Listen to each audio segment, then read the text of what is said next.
Welcome back to politicalbias.com vlog edition. Today we're talking about Alexandria Ocasio-Cortez. I think I got it right. Alexandria, all 11 syllables. Thank Wow. you. So, she recently tweeted that she's being called out as a radical, and so in her tweet she outlines all the things that she is in favor of, and she's stating that if you think this is radical, you're crazy because this is all things that Americans deserve. So she actually has 7 bullet points that we'll talk about, but she made a little checklist for us so that we don't lose our place. Nice. Yes. So the first thing she proposes is Medicare for all. Medicare costs U.S. taxpayers $6 billion a year. Well, actually, it's trending that in 2025 it'll be $6 trillion a year for the cost of Medicare right now, and that's for people that are 65 years and older. That's only 15% of the population. So if you insure every citizen in the United States under Medicare, you're talking about $30 trillion a year. And you don't have to be 65? No, this is everybody. She is proposing everyone. So the first thing that does, it seems like it's gonna be fairly expensive. $30 trillion a year. I don't know how that's gonna happen. Huh. Who's gonna pay for that? But I'm sure she has a plan for that. The other problem is everyone will have the same insurance, and the government's gonna tell us what our insurance coverage is gonna be. What do you think? Are there deductibles? Like, how does that work? Well, there's deductibles, but the government is telling people what to do. I mean, I think that's the biggest problem. I mean, they're telling them what kind of insurance you're going to get. So when Obama got involved early on with Medicare, when he was first elected, he was going to start mandating that if you're a certain age, you can't have certain surgeries. So all of these people, and he gave examples. So there would be women that were in their 70s that needed hip replacements. He wasn't going to allow it because it was too expensive. And I don't think Americans, I didn't know that. Yeah, I don't think people are going to go for that. The next thing she wants for Americans is a living wage and labor rights. What does that mean? Everyone to basically, essentially what she's saying is you're going to have to take people that are making a lot of money and give their money or some of their money to people that are not making as much, so that everyone can have. That's the only way to make it happen. I mean, she acts like when she says that something needs to be paid by the government, she acts like the government's paying for it, but it's coming. Obviously, the government doesn't produce anything, so it's only tax money. So if more money is going to people, if employers are forced to pay more, or people are going to get paid more, and however, if it's through benefits, through free Medicare, the people making more money are going to have to give it to people making less. And I believe that's going to end the motivation that a lot of top earners make. I think a lot of innovation and all that will go away, because who wants to do that to make the same amount of money? Unfortunately, money's the motivator, and you take the motivator away, I really don't know. So if I'm working harder than you will still get the same amount of money. Right, so you need to keep working hard. Oh. Yeah. So. Yeah, I don't think that's going to work.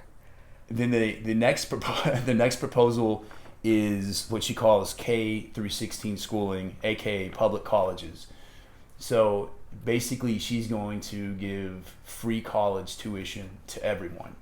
Nice. Yeah, I think that could be expensive as well. Who's paying for it? Well, that's the thing, is I think this is completely utopian on her part. I mean, this is like a dream. AOC reminds me so much of my 6-year-old daughter. My 6-year-old daughter pretends to be a teacher all the time, and it's adorable. But she pretends, and you can laugh at it. She tries to tell you to do things, and she tries to explain things, but she doesn't truly know the reality of it. AOC reminds me just of that. AOC, when I watch her, there's times where it looks like she's looking up to the sky for an answer. Like someone will ask her a question, or she's in the middle of giving her opinion on something, and she just like freezes and looks up like this. I'm like, so maybe it works. Maybe I'm being negative. Maybe I should try it myself. See if it's not working right now. So anyways, I've watched her, and I've watched her in congressional hearings where she was questioning a official from ICE, and she basically said to him, she made the statement that if an immigrant is in the country legally, they're not breaking the law. And he said, absolutely they are. And he wrote off, or read off the legal code that they are actually violating. And then she's like, okay, well, never mind. Well, let's just go ahead and we're still going to vote on this. And so she's fairly unrealistic. But anyways, I think it's very comical. Every time I watch her, I laugh. Well, it is comical, and really, I don't think Saturday Night Live could do a better job. They couldn't. Of doing a skit or a parody of someone pretending to be a politician, and that's essentially what she is. It's a parody. I mean, she's sitting here in this position, and just doing it on the fly. It's crazy. Yeah. Did we talk about college? Well, we started to, and I don't understand who's paying for that. That was my question. Like, who's going to pay for K through 16? Who's going to pay through K through? Okay, so she's obviously going to spend. It's going to cost a tremendous amount of money, and so the students are going to get free college. They're going to be excited, and I'm sure it sounds great. But what they don't understand, maybe they do actually. A lot of them may understand, and this may not even go anywhere, even if it started. Is that these students are going to have to go to school, and they're going to get paid. Who's going to pay them? They're going to be paying themselves. They are in the future are going to be paying for what they're going to school for, because they're going to have to pay through taxes. There's no other way of paying for this. So in other words, if they get a job, it pays them more, but their taxes go up. It would be a lot cheaper for them to get a student loan.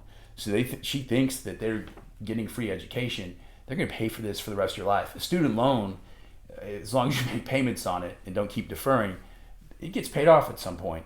This thing will never get paid off, because they're going to be paying in taxes for the rest of their lives. And then what about the person in their mid-20s that didn't have the money and couldn't afford to go to college? Now their taxes are going to be raised for everybody else to go to school, but they didn't get to go to college? Right, and that doesn't make any sense. That's what welfare is for. That's their best. So, and then she talks about 100% renewable energy. Again, everything she's talking about, free education for everyone, is amazing. The idea of it is free healthcare, amazing. Renewable energy, 100%. I mean, the way she's going to do that, the way she's proposed to do that, is to penalize companies. The companies that are actually going to be paying for Medicare, that even before we expand it to everyone, those companies are paying for Medicare. They're paying for a lot of other things. They're the ones that are paying living wages. So she's going to penalize a lot of these companies, and the Medicare and the living wages, that's all going to go away. So she's really thinking about things that just really don't make sense. And I don't think it really takes us to explain how she's kind of in dreamland, but unfortunately there's a lot of people supporting her, and she's one of the leaders of the Democratic Party. There's only two parties in our country. So now it's time for general election, and they're going to have to choose between Democrats and Republicans, and she's creating a huge distraction. People really I've read a lot of the tweets that she receives, and people talk about her courage and keep it up. It's not courage. It's basically like my 6-year-old coming up with some fantasy. It doesn't make sense. And so now we're going to have one person running in the general election if this doesn't stop. I mean, she's really distracting. Whenever they find out who is actually going to represent the Democrats in the general election, that person is going to have to, like, I don't know what they're going to have to do, but they're going to have to beg her to stop talking, because she is out of control. Yes. Then the squad is appropriately named, I think, because it's essentially the death squad for the Democratic Party. It is. They have to do something fast. She also talks about fixing the pipes in Flint. That is I think it's an issue that all Americans, they're really concerned about. Nothing against people in Flint, but we don't even know what that is. There are other people that probably need to fix that at a county and state. I don't think that's a federal job, in other words. Like actual water pipes? Yes. Yeah. Okay. And maybe Habitat for Humanity could get involved. Wow. And then the other one is not hurting immigrants. Well, that kind of takes all the fun away from being an American. No,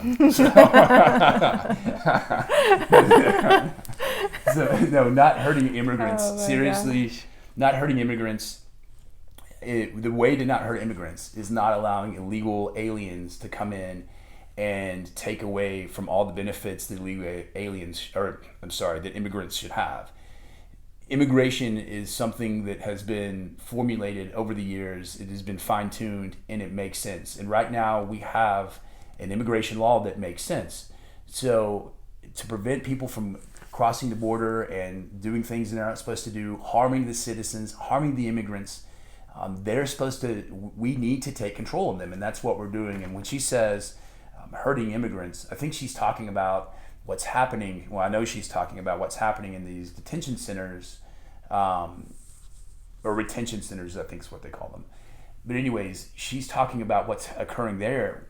I mean, I think we're doing, maybe we could do better, but I mean, it is a flood of people. Mm-hmm. And if we just let those people come in, as we know, the cartels, I'm very familiar with Texas and what's happening on the border. It's terrible. I mean, you have MS-13. They're coming in. You have 700 and something people killed right across the border from El Paso. And the only reason why El Paso is as good as it is, or as safe as it is because we have a concentration of border control there that we have nowhere else. So it works. The one place it works, because just imagine if you didn't have that concentration on the El Paso Juarez border, there would be so much crime in the United States right there on the border. Mm-hmm. I mean, they literally had 700 homicides in 1 year. They've had over 20,000 people killed in the region in the past 6 years. I mean, it is not to mention all the drugs that are coming in. Absolutely. I mean, and then that goes straight to the inner cities and becomes a crime issue of its own. So I think what kind of bothers me is this statement by AOC is it kind of encourages immigrants to keep trying, or not immigrants, but illegal immigrants to keep trying. Like, It's okay. You just have this racist president that doesn't like you because you're not white. If you're white, he would just let you right in. And a lot of government officials, I'm trying to remember her name, but she's a senator from Hawaii. She was saying, she was questioning ICE and said, well, you don't enforce the illegal aliens that are here because their visa expired and they've overextended their stay. She's saying you're just going after the Mexicans. And anyways, the Mexican border, there's way more than Mexicans coming across the border. Mm-hmm. There have been terrorists that have crossed there. There are a tremendous amount of Central American countries that have a lot of violent criminals, and they're essentially being shipped up through the border like Fidel Castro did to us with the Cuban invasion, if they called it, back in the late or early 80s. So anyways, she's completely not thinking clearly, but she's hurting the Democratic Party. She's hurting the immigrants because she's telling them, in the whole situation, she's telling them, come on, we'll help you. This racist president is trying to stop you, but we'll help you. But bringing in people that don't belong here and undocumented people is really creating a problem. Mm-hmm. And the last thing that she wants is holding Wall Street accountable. What does she know about holding Wall Street accountable? What about holding fellow members of her squad accountable? Oh. She literally is. She's one part of a 4-person squad, the Democratic squad, and the leader. I would say Cortez and Omar are probably co-leaders. Yeah. The other two are kind of, one's like a wingman. One is a wingman. One is like a professional soap opera star. Yes. She can cry under any circumstance. So Cortez wants to hold Wall Street accountable, which right now Wall Street's probably not hurting the general public. But then we have all these concerns about terrorism, and obviously we're fighting it. We saw what happened 9/11, and the country's really been focused on fighting terrorism, and it seems like it's just human nature, and it's, I guess, the nature of our country as well, that you get so excited something very traumatic has happened, and you really stay focused and try to prevent it from happening, and then with time you just kind of forget about it. And so now what we have, a co-member of the squad, Ilhan Omar, of the squad, I'm sorry. The squad. That was an accident. She has written a letter, or she wrote a letter the very first day that she was elected in 2016. She wrote a letter to a federal judge asking for leniency for a convicted terrorist. And I mean, that sends a really bad message. And then you would think, well, maybe there's more behind it. Maybe there's an explanation. Well, she has refused to, as many times as we've requested, she's refused to answer. But on top of that, her district that she represents, the 5th District of Minnesota, is the most concentrated district. They have the highest rate of recruitment of terrorists in their district. So she needs to be telling people, hey, stop this. I mean, she really needs to be addressing this. She's not addressing it in a way that's going to stop them. She's actually promoting it when she's telling or asking a judge to help this convicted terrorist and reduce his sentence or just completely let him go. And then on top of that, there was, what was it, nine people from her district that were attempting to cross, what was the that? Mexican border to go to Syria? Yeah, that's right. They were on their way to Syria. And she intervened and did everything she could to assist. So for her not denouncing terrorism and the assistance she's provided, she is America's worst nightmare. And Ocasio is worried about the Wall Street that's probably helping us. I mean, of course they do things, but right now, would you rather worry about, I mean, if you're going to put your focus on somewhere, the strongest financial market we've ever had, or are you going to worry about, we literally have terrorists in our country. This elected official. That's bad. So anyways, I think Ocasio, everybody watching this, if you're a Democrat, you might want to think twice about supporting her. I'm not saying hate her and send terrible tweets like a lot of people do. I think that's very counterproductive. But you probably want to help the Democratic Party. If you're truly a Democrat, you want the Democrats to have a presence in American politics, probably want to stay focused on someone that can truly lead the Democratic Party and also the country in a good direction. What AOC has proposed is it's impossible. Like, it doesn't make sense. And I think she may look at numbers and go, oh, this makes sense, we can make it work, but she's not looking at the cause and effect of this entire situation. So if she thinks, if everything on this list, if everything worked, there might be a possibility in her mind. But if she realized people don't want to go to college, if it's free, if they're going to have to pay higher taxes, what's the point? For the rest of their life. For the rest of their, yeah, they're paying for their college tuition for the rest of their life. Right. People getting free Medicare. I mean, you got a lot of people, a lot of countries, a lot of companies that will want to just do everything they can to operate outside the United States. And that was something that happened a lot in the during the Obama administration. A lot of companies were overseas.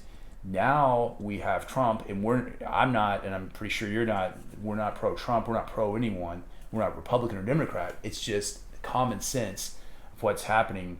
Well, there is not a lot of common sense. And so Trump, though, has done a lot to help keep American jobs here, and I think that's extremely important. And I think our dependency on foreign countries is probably bad for us, and it will get people in office like Omar and Ocasio.